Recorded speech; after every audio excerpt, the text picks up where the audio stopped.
군산 신도심을 중심으로 아파트값 급등 현상이 이어지고 있습니다. 일부 아파트값은 6개월 새 7천만 원이 넘게 프리미엄이 붙고 새로 들어설 아파트는 3.3제곱미터에 1천만 원을 호가할 것으로 보이는데요.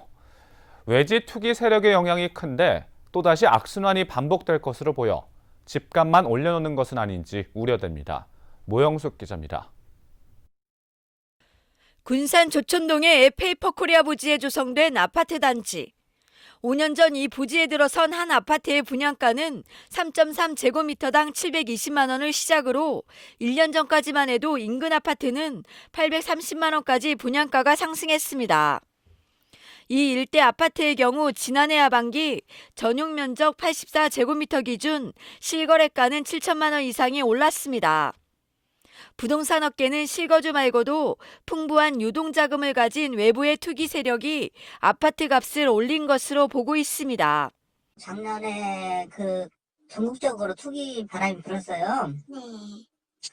그래서 경부선 라인을 타고 KTX 타고 관광버스 타고 막 싹쓸이 그런 투기 세력들이 아주 단체로 움직이고 다녔어요. 대전부터 막 그렇게 해서 난리 났고요. 그래서 막 아파트가 싹 올려놓고 투기 세력들이 실제적으로 보유하기보다는 치고 빠지는 거죠.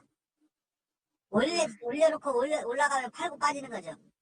그런데 군산에서 분양가 3.3제곱미터당 1천만 원이 넘는 아파트가 들어설 것으로 보여 외지인 투기장으로 전락하는 게 아니냐는 우려가 나오고 있습니다. 청약이 경쟁이 굉장히 치열할 거예요. 과열될 거예요. 청약 경쟁이 아주 뜨거울 겁니다.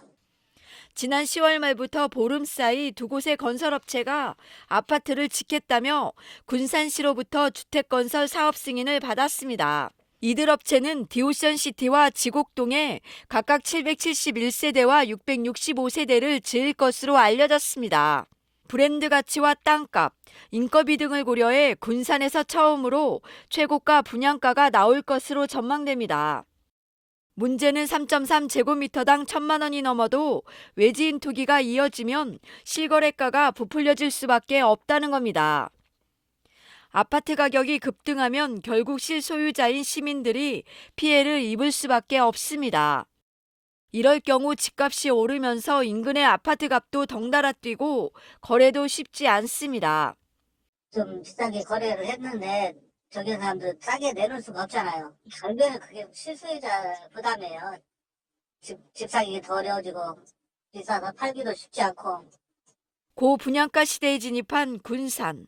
일부 아파트 값이 급등하면서 과열 양상을 부추기는 것은 아닌지 우려됩니다.